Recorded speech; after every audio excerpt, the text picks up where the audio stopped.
Desde el principio. Muy buenos días. Agradecer, ¿cierto?, a cada una de las personas que está durante esta jornada, que se levantó también muy temprano para poder ser parte de este seminario.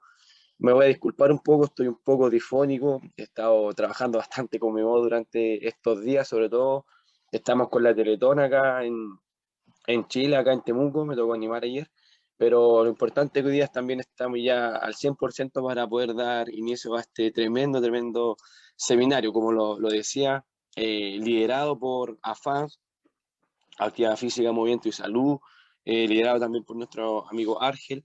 Yo le cambio el nombre siempre. Así que estamos súper contentos ya de iniciar. Una leve corrección nomás en la presentación. Aún estamos cursando el magíster, pero ya estamos un mes de defender la tesis, así que eso es lo importante.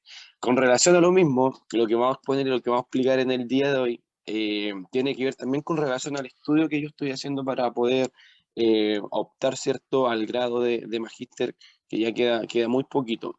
Tiene que ver directa relación al tema, ¿cierto?, de la discapacidad intelectual, pero ¿cómo vamos a abordar este discapacidad intelectual desde qué área? Cuando Emmanuel Argen me propuso, eh, dijimos ya, hagámoslo, pero relacionado un poco con la motricidad, cómo realmente, ¿cierto?, la motricidad eh, es benéfica, no es benéfica, cuáles son los beneficios, cómo se va a ir trabajando de poco a poco. Entonces, la literatura, ¿cierto? O la información por medio de una revisión sistemática te va abriendo las puertas para que tú te puedas ir desenvolviendo también en el área. Y sobre todo también llevarlo a la parte práctica, que hoy en día hacer la parte práctica fue muy complicado, ¿cierto?, durante el 2019 y el 2020. Vamos a iniciar de esta manera con harta buena onda, con harta energía, ¿cierto? Esta exposición. Vamos, Panchito, que está tras bambalinas. Pasemos por la segunda. Bueno, primero tenemos que definir, ¿cierto?, qué es para nosotros el concepto, ¿cierto?, global de lo que es la discapacidad intelectual. Tenemos que tener en cuenta, ¿cierto?, que todo esto comienza durante el periodo de desarrollo, ¿cierto?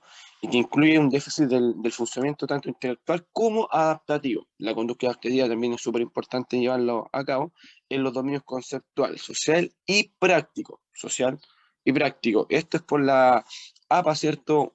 Una definición del año 2014, que como lo que nosotros nos tenemos que ir guiando para poder también ir entendiendo exactamente el concepto de discapacidad intelectual, también caracterizado, ¿cierto?, por las limitaciones significativas en el funcionamiento intelectual, comportamiento adaptativo, como lo expresamos anteriormente, y en estas habilidades conceptuales, sociales y prácticas. Con eso ya tenemos, ¿cierto?, la definición de lo que es discapacidad intelectual.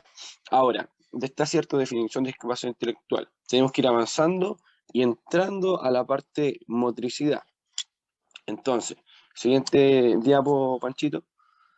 Aquí tenemos que definir algunos conceptos como para poder aclarar, ¿cierto?, qué es psicomotricidad, qué es desarrollo motor, qué es coordinación motora.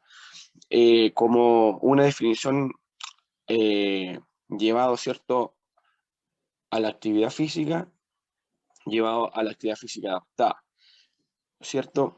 Esto lo tenemos que ir entendiendo así. También orientado al trabajo que uno tiene que ir desarrollando también en los colegios, en la escuela, donde está la base, donde en los jardines infantiles, donde uno tiene que ir aplicando también parte de la teoría, la práctica.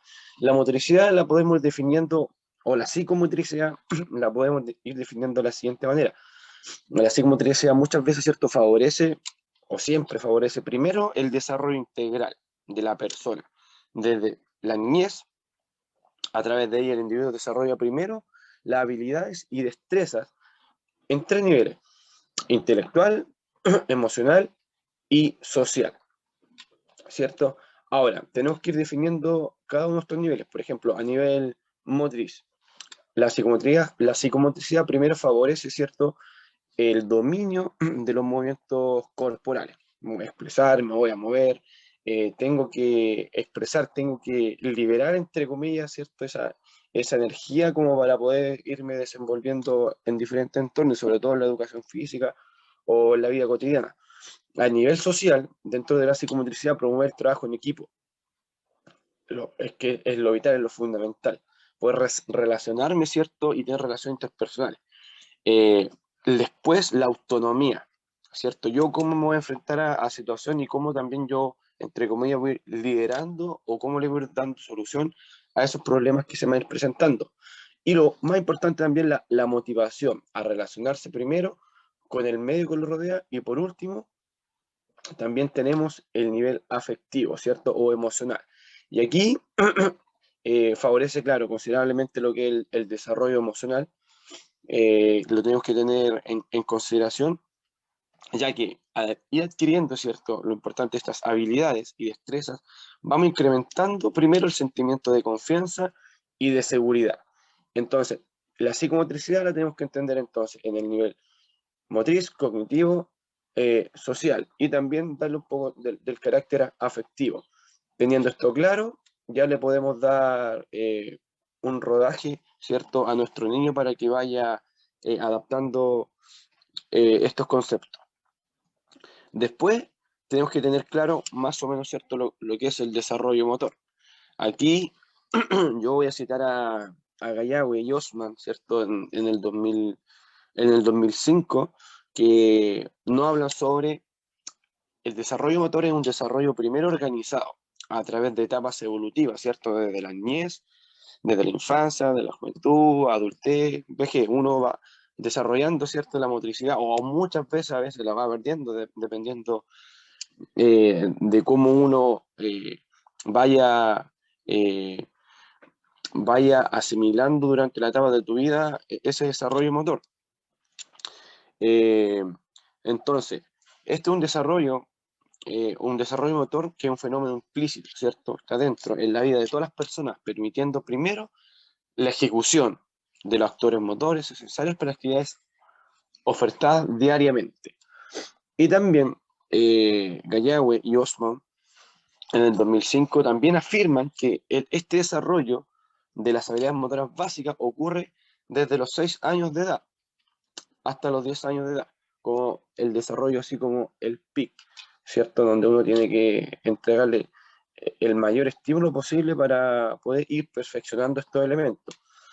Eh, en este periodo también las habilidades, primero las habilidades estabilizadoras, locomotrices y manipulativas fundamentales, son paulatinamente perfeccionadas. Locomotrices, caminar, ¿cierto?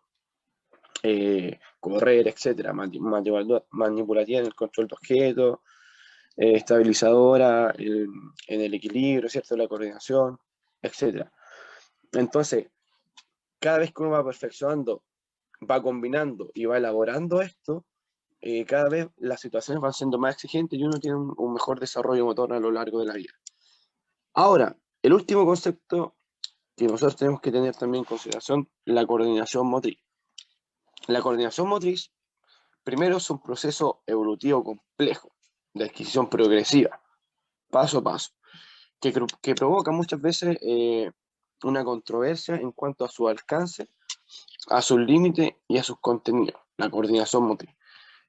Entonces, este hecho especialmente se hace evidente en la adquisición de estos procesos coordinativos entre los 6 a los 11 años de edad.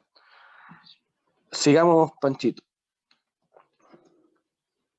Entonces, acá nosotros tenemos que tener en cuenta el desarrollo motor en niños con discapacidad intelectual, ¿cierto? Ya definimos cómo estaba ya integrado según la literatura de psicomotricidad, desarrollo motor o coordinación motora.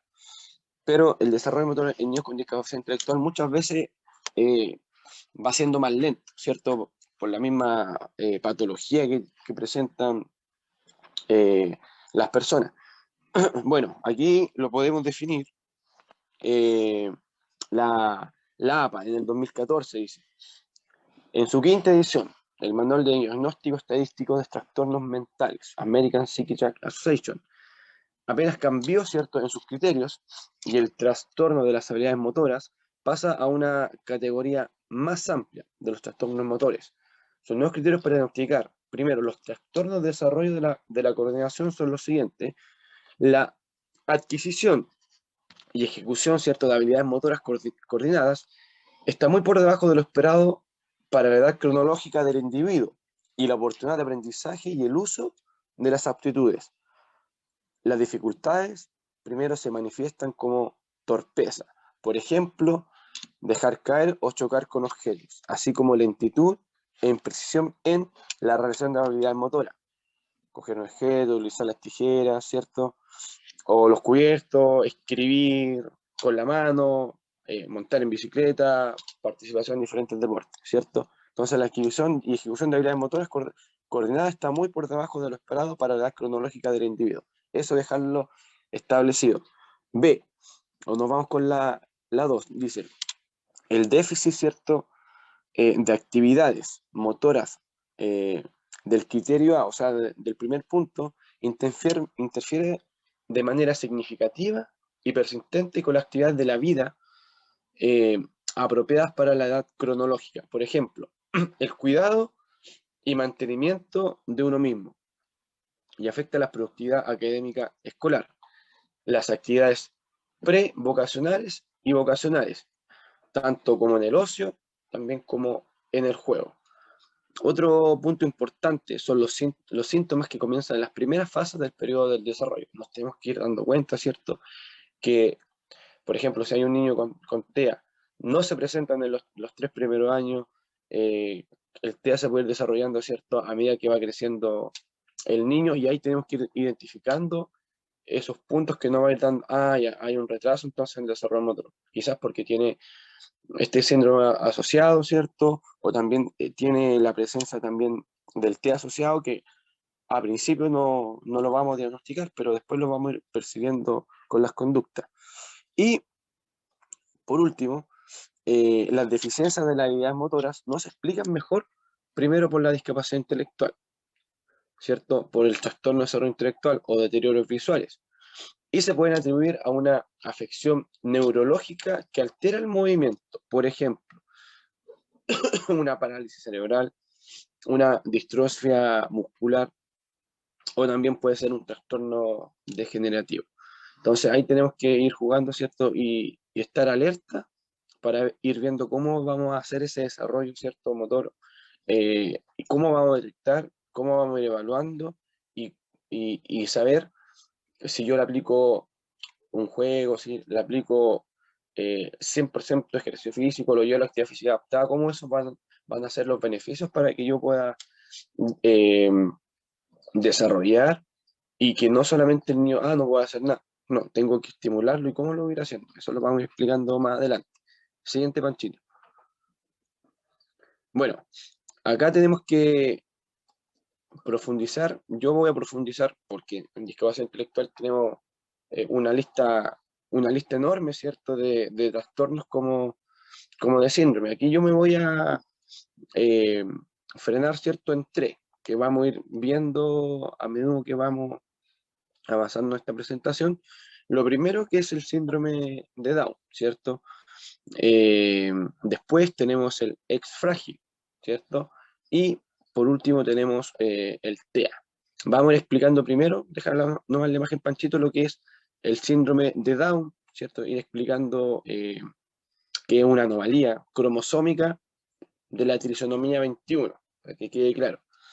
Y muchas veces, no muchas veces, antiguamente, en el año 58, el doctor Jerome Lejeune decía que la expectativa de vida de estos niños era hasta los 12 años.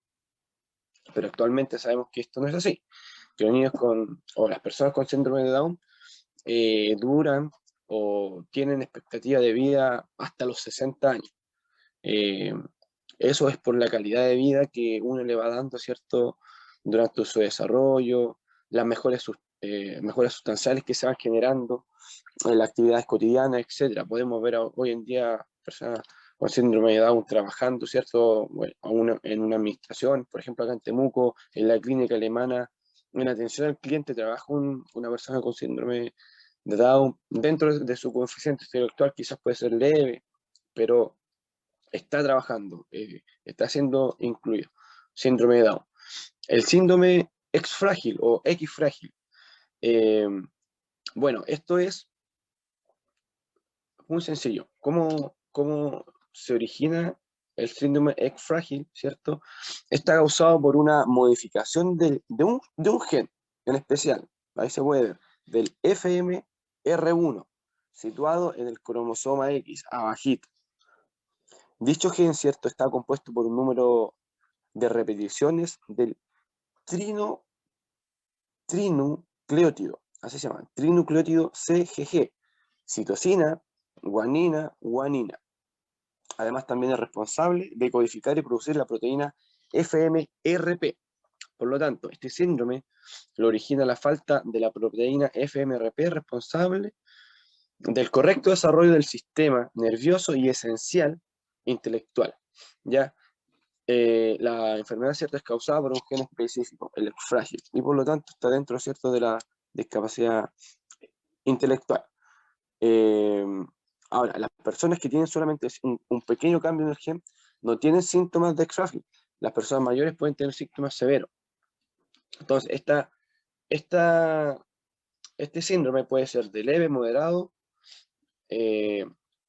a severo, a muy grave.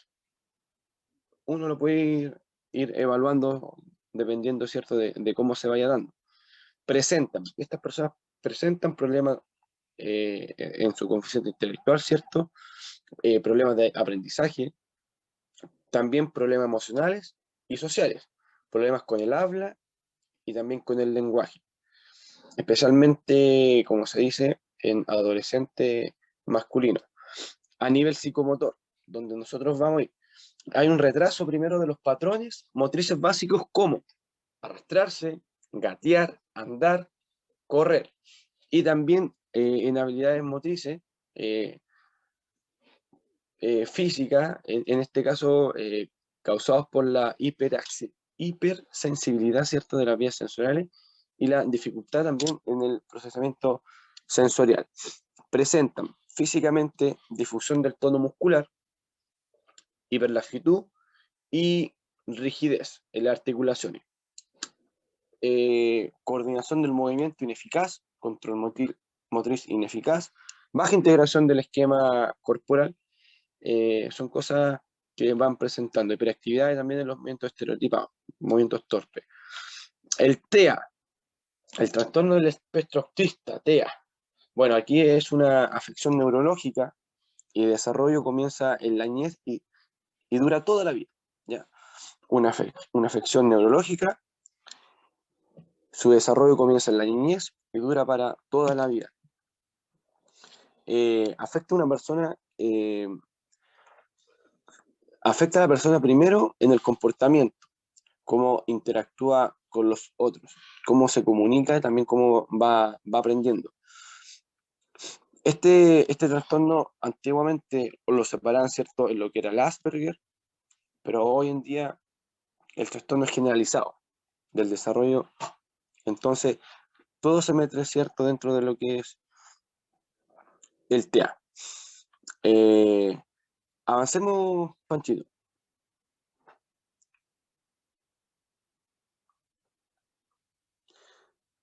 Bueno, me quedó algo en el tintero dentro del TEA también, antes de seguir avanzando, el tema de la marcha también, genera alta dificultad en, en esa conducta motriz. La longitud del paso más corta, es cierto, asimetría postural y dificultades para ejecutar el patrón de talón punta. Eso es importante mencionar también del TEA. Ahora, ya conocimos, ¿cierto?, estos tres, bueno, dos síndromes, un trastorno, y nos vamos ahora con los beneficios de lo que puede ser, ¿cierto?, dentro del síndrome de Down. Aquí tenemos lo primero, que es el síndrome de Down, ¿cierto? Eh, Tenemos que tener en consideración que el ejercicio físico es muy importante para que ellos puedan desarrollar, primero, la parte neurológica, fisiológica y psicológica. Esto es importante mencionarlo. ¿Por qué? En la etapa escolar, eh, el niño tiene que tener una estimulación temprana, y eso es súper importante mencionarlo. Es un aprendizaje significativo, entonces hay que estimularlo por medio primero del ejercicio físico para que estos beneficios eh, se vayan nutriendo. Ahora, el juego, el juego tiene un sinfín, ¿cierto?, de beneficios. Aquí aparece el físico, emocional y también el social. Eh, También le da el juego el tema del grado de autonomía, y eso es súper importante mencionarlo, rescatarlo. Actividad deportiva les va a dar participación social, eh, un, co- un correcto manejo, ¿cierto?, de desarrollo de problemas, y también va a saber manejarse en diferentes situaciones eh, de juego. Es importante también señalar que el 50% de los niños con síndrome de Down posee alguna enfermedad cardíaca. Ojo con esto, por lo que se debe también considerar eh, una evaluación primero tanto física, que mida el nivel de la condición física, a través, ¿cierto?, de cualidades aeróbicas, de fuerza, resistencia, flexibilidad, velocidad, ¿cierto? Y composición corporal, a través de diferentes pruebas que estén validadas internacionalmente. Además, como dato, se recomienda no realizar ejercicio de deporte extremo que conlleven a movimientos bruscos, primero del cuello, ¿cierto?, debido a su hiperextensión o hiperflexión de esta misma, y sumando a su inestabilidad atlantoaxial, ¿ya?, propia del síndrome de Down. O sea, actividad deportiva, pero no actividad deportiva brusca, ¿cierto?, que lo lleguen a tener un problema más que un beneficio. Seguimos, Panchito. Ahora, con el ex frágil, los beneficios, ¿cierto?, del ex frágil, aquí los vamos a dividir tanto en actividad física como también en el juego, que son dos partes importantes. Eh, Acá lo vamos a mencionar a Bowles en el año 81, dice que manifiesta que la educación psicomotriz en educación infantil debe ser sobre todo, primero, una experiencia activa de confrontación con el medio, siendo así el juego una ayuda educativa, el recurso que posibilita al niño ejercer una función de ajuste individualmente con otros niños. A través, ¿cierto?, del juego, primero el niño adquiere confianza, ¿cierto? Confianza en sí mismo. Además, importante esto, de ir descubriendo, eh, ir mejorando sus capacidades, sus posibilidades y sus límites, que a veces se han impuesto en presencia, ¿cierto?, de otros niños. Muchas veces se van a ver menoscabados, pero no, hay que darle esa importancia, esa relevancia que tiene. Eh, bueno, lo más importante acá, el juego también permite el tema de la socialización con los demás. Ahora, el desarrollo integral, el juego en sí, un desarrollo integral del individuo, lo ayuda a potenciarse en todo ámbito, social, cognitivo, el tema también del trabajo en equipo y el tema de la autonomía. La actividad física, algunos puntos de la actividad física que tenemos acá.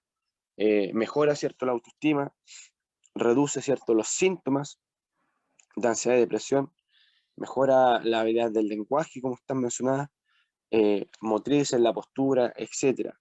Ofrece oportunidades de socialización y mejora también la condición física. Vamos, Panchito. Acá nos vamos a lo que es el TEA. Bueno, dentro del TEA también tenemos una gama amplia de beneficios. El juego, la actividad física, bueno, el ejercicio físico en sí, eh, actividades acuáticas también son bien nombradas, y la terapia equina. Bueno, se ha demostrado, ¿cierto?, que la realización de ejercicio físico adaptado ha podido disminuir primero las barreras sociales, que es muy, muy importante poder eliminarla y avanzar en esa inclusión, ¿cierto? y mejorar varios aspectos del comportamiento en un contexto bastante amplio, como se puede decir. Actividades como caminar, ¿cierto? Nadar, pedalear, dentro también del ejercicio físico encontraba el entrenamiento con pesas, montar a caballo, ¿cierto? La terapia equina, tiene efectos positivos en el comportamiento en cuanto también al rendimiento académico. Además, importante mejorar primero la autonomía, las relaciones con sus compañeros y las habilidades motoras. Así es, la terapia equina, como las terapias en el medio acuático, según los estudios, dicen que han demostrado primero ser útiles ¿para qué? Para mejorar la coordinación motora gruesa, la más torpe, ¿cierto? Donde tenemos que hincarle el diente para tener un óptimo desarrollo motor durante toda su vida, porque el trastorno lo va a tener siempre. Disminuir las conductas agresivas a causa, ¿cierto? Quizás de alguna descompensación y mejorar las relaciones interpersonales. Eh, Podemos decir que la actividad física en sí juega un papel fundamental en la vida de los niños y adolescentes con discapacidad y con TEA fundamentalmente, ¿cierto? Entonces, destacar que la actividad física no solo sirve para mejorar las relaciones sociales, el comportamiento y la comunicación, y aquí importante, ayuda a combatir, hablemos de la parte de condición física, la obesidad, condición física en sí, promoviendo de esta manera un estilo de vida saludable, que es lo más importante, interfiriendo, ¿cierto?, con el autoestima y la calidad de vida en la población. Ahora, Panchito, avancemos. Bueno, nos vamos con los test de desarrollo motor eh, que se pueden aplicar, ¿cierto?, a los niños con síndrome de Down, a los niños con X frágil o con TEA. El test de desarrollo motor, uno no puede agarrar cualquier test y aplicárselo a ellos dentro de una clase de educación física, una evaluación, sino que tiene que estar regulado.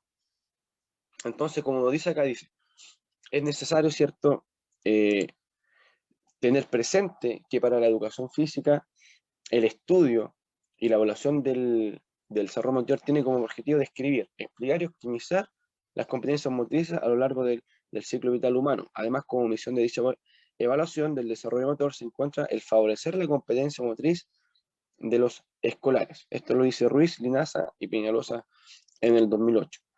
¿Cuáles son los test que nosotros vamos a mencionar que se pueden aplicar? Son los que vamos a ver a continuación. Bueno, hay una amplia gama de test, pero yo quise incorporar acá los más conocidos, ya los que más se aplican, los que más se replican en estudios científicos para poder ir teniendo más evidencia dentro del área, sobre todo con discapacidad intelectual. Bueno, uno de los test que más se repiten y de los que más pueden aparecer, ¿cierto?, en la literatura es el TGM2. El TGM2, bueno, es una batería que incluye 12 pruebas que evalúan diferentes destrezas en niños de 3 a 10 años y que a su vez se agrupan en dos subtests. Entonces ahí dice, habilidades de control de objetos, ¿cierto? Y locomotrices. Y tiene como finalidad la motricidad, ¿cierto? Gruesa y también lo que es la marcha. Dentro de la habilidad de control de objetos está el golpeo, el bote, recepción, pateo, lanzamiento por encima del hombro, lanzamiento por debajo de la cadera. De las habilidades de locomoción podemos encontrar lo que es la carrera, el galope, el salto de un pie, brinco, salto horizontal y salto lateral. Ya me voy a ir acá y Bueno, esto se puede aplicar a niños de 3 a 10 años, no está esa información allá, y un diagnóstico también con niños con síndrome de Down, o TEA o X-Frágil, se puede ir aplicando. ¿Ya? El TGM3 es una evolución del TGM2. Entonces, acá igual habilidad motora gruesa, pero son habilidades locomotrices y habilidades con el balón, a diferencia que el TGM2, ¿cierto? Era habilidades con control de objetos, acá son habilidades con el balón. Las tengo por acá. Dice, bueno, medir primero la validez, eso es importante, validez y la confiabilidad. Es súper importante al momento de decir qué test yo voy a elegir para poder evaluar a mis niños. Validez y confiabilidad, tienen que estar esas dos cosas importantes. Eh, bueno, dentro de lo que es cierto la locomoción, acá está la carrera, el galope, el salto, salto horizontal y el deslizamiento. Y habilidades con el balón o con la pelota, golpe de dos manos, golpe de derecha con mano, los regates, el atrape, la patada, tiro por encima y por debajo de la mano. Esas son dentro de las pruebas que pueden encontrar en el TGM de 3. Y tengo por acá también a niños de 3 a 10 años. Y el diagnóstico también, síndrome de Down, TEA o X-Frágil, se puede ir aplicando. El BOC2 o Bruniski o Serowski, así también se conoce esta famosa prueba. Bruniski o Serowski. Bueno, esta también cuesta, lo importante es qué va midiendo, ¿cierto? Cada uno de los test. Aquí están las habilidades motoras. Con esta tú puedes ir viendo que hay dos subpruebas. Eh, Dentro del Bruniski o Serowski o el Box 2, sus pruebas con motoras gruesas y sus pruebas de motoras finas. Por ejemplo, dentro de las gruesas está la coordinación bilateral, el equilibrio, velocidad de carrera, agilidad y fuerza. Y sus pruebas motoras finas, precisión motora fina, integración motora fina, destreza manual, coordinación de extremidades superiores, compuestas por motores gruesos como la coordinación del cuerpo, fuerza y agilidad.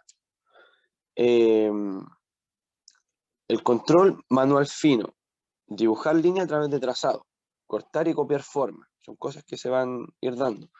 Coordinación manual, clasificar cartas, ensartar bloque, atrapar una pelota, lanzar y botar una pelota. Coordinación corporal, saltar en el lugar, dar golpecito con los pies, caminata en viga, equilibrio. eh, la fuerza de agilidad, como lo mencionamos, saltar sobre una pierna, correr, hacer abdominales, pararse, salto a diferentes distancias. El Bruniski-Oserowski, esta prueba se puede aplicar ya, el rango es mayor, desde los 4 hasta los 21 años, se puede ir aplicando. Lo mismo, discapacidad intelectual, ¿cierto? Leve, moderada. eh, Más que nada, eso nos dice también la literatura. Saltemos a los otros tres que nos quedan, que es el MABC2 o el MAX2. Acá también, habilidades motoras, es nuestra medición, destreza manual, puntería y atrape y equilibrio. Esta prueba es diferente a las demás porque aquí hay una subclasificación por edades. Por eso es hasta los 21 años. Por ejemplo, eh, los rangos son así. El primer rango de 4 a 6 años, el segundo rango de 7 a 10 y el tercer rango de 11 a 16 años. Entonces, el primer rango yo lo puedo evaluar con esos niños de 4 a 6 años, destreza manual. Ahí está el primer rango.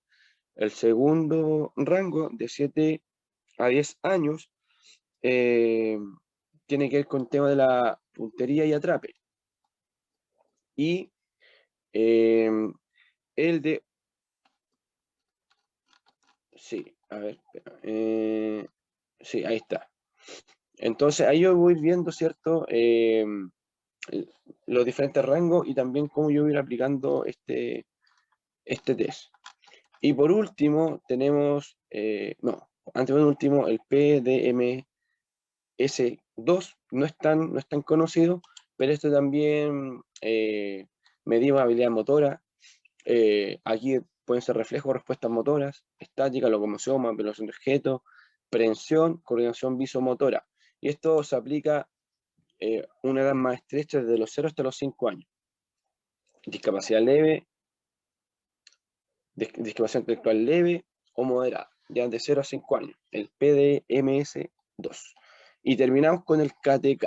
El KTK es un test, ¿cierto? Distinto, diferente, porque está solamente validado para las personas con síndrome de Down. Solamente se los podemos aplicar ahí, aunque hay estudios que a veces se lo aplican a otros discapacidad intelectual, pero en sí el KTK está 100% pensado para poder aplicárselo a niños con síndrome de Down. Y aquí, bueno, hablamos de los saltos laterales, saltos monopodales, equilibrio hacia atrás y transposiciones laterales. Eso va a ir evaluando, ¿cierto?, lo que es el KTK.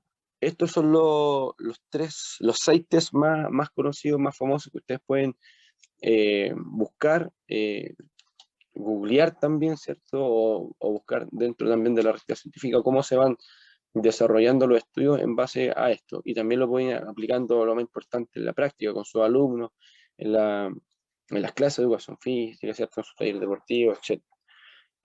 Bueno, como conclusión, como lo dije al principio, ¿cierto? Esto es base al trabajo, ¿cierto? De desarrollo de la tesis que estamos desarrollando, eh, de actividad física y deporte adaptado, como, ¿cierto? El desarrollo motor se vincula directamente con la discapacidad intelectual. ¿Cuáles son los test que tengo que ir aplicando, ¿cierto? En las discapacidades y cómo también esos test yo los tengo que ir asociando con cada una de la discapacidad, que es lo más importante. Eso sería, estimados, por ahora.